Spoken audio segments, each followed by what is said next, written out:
Hey friends, good morning. Welcome to my channel Meri Abhilasha. कैसे हैं आप सब? उम्मीद करते बहुत ही ज़्यादा अच्छे होंगे और अपना अच्छा वाला ध्यान भी रख रहे होंगे। मेरा नाम है अभिलाषा और मैं एक हाउसवाइफ हूँ, साथ में बीपीएससी 4.0 की प्रिपरेशन करती हूँ, यानी कि मैं एक एस्पिरेंट भी हूँ और अपनी पूरी स्टडी की जर्नी एंड डेली रूटीन आप सभी के साथ अपने इस यूट्यूब चैनल पर शेयर करती हूँ। तो यदि आप इस चैनल पर फर्स्ट टाइम विजिट कर रहे हैं, चैनल को सब्सक्राइब नहीं किया है तो सब्सक्राइब कर दीजिएगा और इस वीडियो को लाइक भी कीजिएगा एंड एक प्यारा सा कमेंट वीडियो पे ज़रूर कीजिएगा वीडियो देखते हैं। तो चलिए आज के वीडियो की शुरुआत करते हैं। मेरे दिन की शुरुआत सुबह 5 बजे हो जाती है और आज उठते ही ये अंश का यूनिफॉर्म फटा हुआ था, जो कि बैठ गई हूँ मैं सिलाई करने के लिए। शर्ट का बटन तोड़े हुए है एंड पैंट जो है वो थोड़ा सा फट गया था। तो ये सारी चीज़ें तो घर के भाई हाउसवाइफ को ही देखना पड़ता है, जो भी घर की महिलाएं होती हैं उन्हीं को ये सारी चीज़ें देखना पड़ता है। और ऐसा फ्रेंड्स इसलिए होता है कि जो भी घर के पुरुष हैं ना, वो उन्हें इस परिवेश में पाला गया ना, और बिहार में तो और भी ज़्यादा ये चीज़ें होती है कि उन्हें कभी ये चीज़ें सिखाया ही नहीं गया, ये चीज़ें बताया ही नहीं गया कि हाँ ये सारी चीज़ें तुम भी कर सकते हो। जब हमारे यहाँ जब लड़का हो जाता है ना, तो उसको बचपन से ही हम सिखाना शुरू कर देते हैं कि तुम लड़का हो, तुम ये काम नहीं कर सकते हो, तुम लड़की हो, तुम्हें ही ये काम करना पड़ेगा। ये सारी चीज़ें हमारे यहाँ मतलब बचपन से ही शुरू हो जाती हैं और धीरे धीरे ये चीज़ें हमारे स्वभाव में शामिल हो जाती है कि नहीं ये चीज़ तो मुझे आता ही नहीं है या मैं नहीं कर सकता हूँ। और हमारा ये स्वभाव हो जाता है कि हमें हर चीज़ आता है। हम बोलते हैं कि नहीं, हम भी मतलब उस चीज़ को एक्सेप्ट कर लेते हैं कि नहीं सामने वाले को नहीं आता है तो वो कैसे करेगा, चलो हम ही कर लेते हैं। किसी के एक के कहने से या बदलने से ना ये सारी चीज़ें नहीं बदल सकती हैं। इसके लिए हर आदमी को मतलब घर के पुरुष को भी कदम बढ़ाना पड़ेगा, घर की महिलाएं को भी कदम बढ़ाना पड़ेगा, तभी ये चीज़ें हमारे यहाँ से ये चीज़ें ख़त्म होंगी। एक के कह देने से ना ये चीज़ें ख़त्म नहीं हो जाती हैं और ये तभी चेंज हो सकती है फ्रेंड्स, जब हमारे घर में अगर लड़का है तो हम लड़कों को भी ये सारी चीज़ें बचपन से ही थोड़ा थोड़ा सिखाएं कि नहीं बेटा तुम भी ये चीज़ कर सकते हो। घर में अगर लड़कियां हैं तो उनसे भी वो सारी चीज़ करवाएं जो लड़के कर सकते हैं। तभी जाके जो हमारा नेक्स्ट जनरेशन है ना, वो इक्वलिटी में बहुत ही ज़्यादा बिलीव करेगा। सिर्फ कह देने से जैसे हमारे यहाँ अभी बोला जाता है कि लड़के और लड़कियां बराबर है, लेकिन आप जब हर घर में ना आपको ये असमानताएं देखने को मिल जाएंगी कि वहाँ पे लड़के लड़कियाँ बराबर नहीं हैं। फ्रेंड्स यहाँ पे ना मॉर्निंग में मेरा खाना बन के रेडी हो गया। मैंने बनाया है परवल की सूखी वाली सब्जी और केला का भुजिया और रोटी। और हस्बैंड चले गए हैं, बच्चे भी चले गए हैं, तो मैंने नहा लिया है और मैं बैठ गई हूँ अभी खाना खाने के लिए और इसके बाद मैं पढ़ाई करने के लिए बैठ जाऊँगी।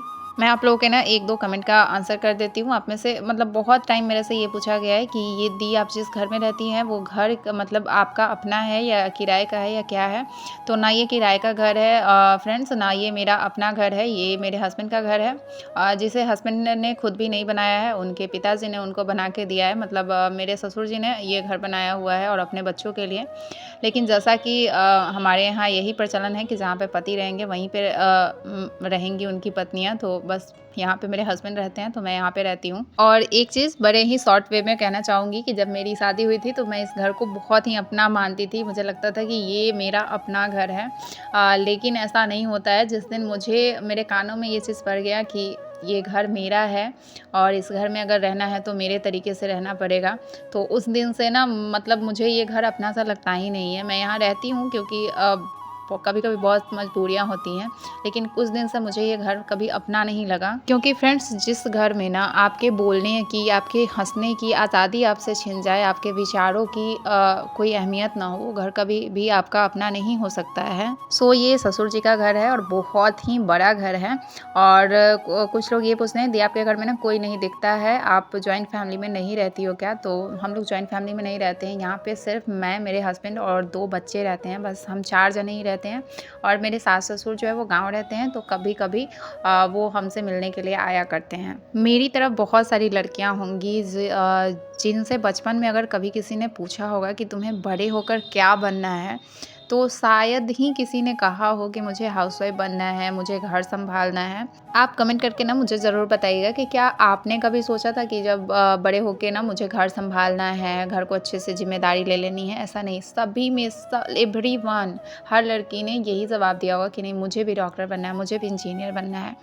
लेकिन जब हमारी शादी हो जाती है तो हमारे अंदर इतनी मैच्योरिटी होती है कम एज से ही कि हम ये सोचते हैं कि हम जिस घर में चाह रहे हैं ना वहाँ पे एक बहुत अच्छी बहू बनेंगे बनेंगे, एक बहुत अच्छी पत्नी बनेंगे, ये सोच के ही हम आते हैं।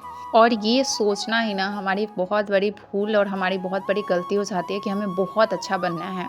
आप किसी के नज़र में भी कभी भी बहुत अच्छे नहीं बन सकते हैं और ना कभी बहुत अच्छे बनने का प्रयास करना चाहिए। आप जो हैं वही बने रहना चाहिए और उसी में आपकी और सबकी भलाई है फ्रेंड्स। तो फ़िलहाल ना फ्रेंड्स मेरी स्टेटस ये है कि मेरे पास ना फ़िलहाल पढ़ाई करने के अलावा दूसरा कोई रास्ता नहीं है।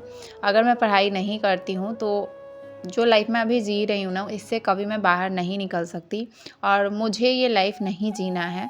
मैं कभी इस लाइफ को एक्सेप्ट नहीं करती हूँ अपने लाइफ में। लेकिन कभी कभी ना कुछ चीज़ें ऐसी होती है जिसे आप ना चाहते हुए भी आपको उससे जुड़े रहना पड़ता है, आपको उसको अपने जीवन में रखना पड़ता है। और वो चीज़ है फ्रेंड्स अपना सेल्फ़ रिस्पेक्ट। मैंने पढ़ाई छोड़ के ना इतना मतलब अपना सेल्फ़ रिस्पेक्ट गंवाया है जिसका हिसाब नहीं है और वो सेल्फ़ रिस्पेक्ट मुझे वापस चाहिए। तो वो मुझे पढ़ाई के ज़रिए ही मिल सकता है। फ्रेंड्स पैसा ना सब कुछ नहीं है, लेकिन पैसा बहुत कुछ है।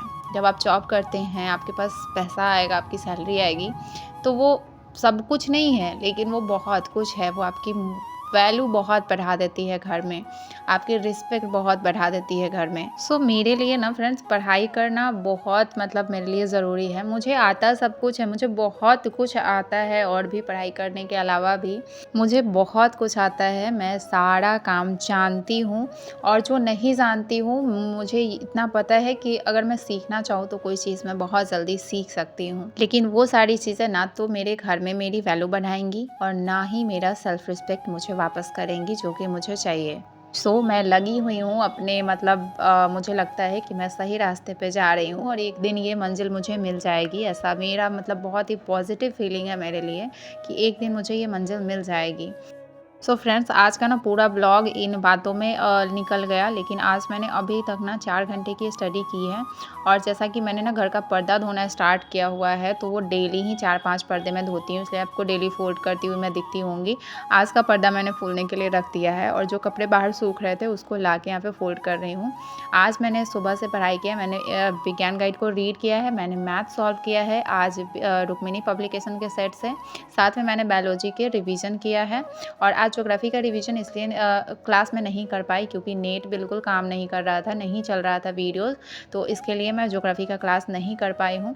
उसके बाद थोड़ा बहुत घर को संभाला और यहाँ पे बहुत ज़्यादा बर्तन हो गए थे तो किचन क्लीन करके ही मैं सोचती हूँ कि ज़्यादातर टाइम यही सोचती हूँ कि किचन क्लीन करके वासु को डांस क्लास लेकर जाऊँ ताकि वापस आके फिर से किचन में जल्दी ही ना लगना पड़े। मतलब आप कहीं से आते हैं ना और किचन बहुत ज़्यादा गंदा रहता है तो आपको किचन में नहीं आने का मन करता है। और फ्रेंड्स आजकल ना मैं बहुत ज़्यादा शाम होते होते ना बहुत ज़्यादा थक जाती हूँ और मेरा बिल्कुल ना एकदम मुझे ऐसा लग रहा है ना कि जैसे मुझे सांसों की बीमारी हो रही है। थोड़ा सा भी अगर मैं ज़्यादा बोल लेती हूँ ना तो मेरी सांसें एकदम चढ़ने लगती है और मुझे थोड़ा रिलैक्स होने में टाइम लगता है। और आज पता नहीं क्या होगा क्योंकि कल ना मुझे सुबह 4 बजे उठना है। कल से कार्तिक मास जो है वो चल रहा है हिंदी तिथि से। यहाँ पे मैं रेडी हो गई हूँ वापस को डांस क्लास लेके जाने के लिए। कल से ना कार्तिक मास स्टार्ट हो रहा है और मैंने पहले ही सोच लिया था कि कार्तिक मास में ना मैं रामायण का पाठ करूँगी, जो मास पारायण होता है जो 1 महीने में ख़त्म हो जाता है उसकी स्टार्टिंग करूँगी। तो मुझे सुबह 4 बजे उठ के घर को क्लीन करके नहा के पूजा मतलब रामायण पढ़ना होगा, तो मैंने सोच लिया था कि मैं 4 बजे उठूँगी। आप देख सकते हैं वासु को डांस क्लास से वापस लाते लाते ना इतना ज़्यादा रात हो जाता है, मतलब आजकल ना रात जल्दी हो जा रहे हैं। अभी जाके ना फ्रेंड्स बहुत ज़्यादा घर का काम भी करना पड़ेगा और जल्दी सोना पड़ेगा। हे फ्रेंड्स, अब मैं इस ब्लॉग को यहीं पे एंड कर रही हूँ। अभी टाइम 8 बज गए हैं। मैं अभी वासु को होमवर्क करा रही थी और अब मैं इतना ज़्यादा थक गई हूँ ना कि मेरा बिल्कुल मन नहीं कर रहा है कुछ भी करने का, इसलिए मैं थोड़ा सा यहाँ पे सोई हुई हूँ। और साथ में मैं खाना भी बना रही हूँ। मैंने दाल चढ़ाया हुआ है और चावल, अभी दाल चावल बनाऊँगी। सुबह में जो भुजिया और सब्ज़ी वगैरह बनाई थी वो बचा हुआ है तो सिर्फ दाल चावल बनाऊँगी। और इस वीडियो को मैं यहीं पे एंड कर रही हूँ। आप मेरी आवाज़ से समझ सकते हैं कि मेरा बिल्कुल बोलने का मन नहीं कर रहा है। चलिए मिलते हैं नेक्स्ट वीडियो में और इस वीडियो को लाइक कीजिएगा, चैनल पे नए हैं तो सब्सक्राइब कर दीजिएगा और मिलते हैं नेक्स्ट वीडियो में कुछ नई बातों के साथ, कुछ नई एनर्जी के साथ। तब तक मेरे साथ जुड़े रहिएगा, अपना ध्यान रखिएगा। Bye bye and take care.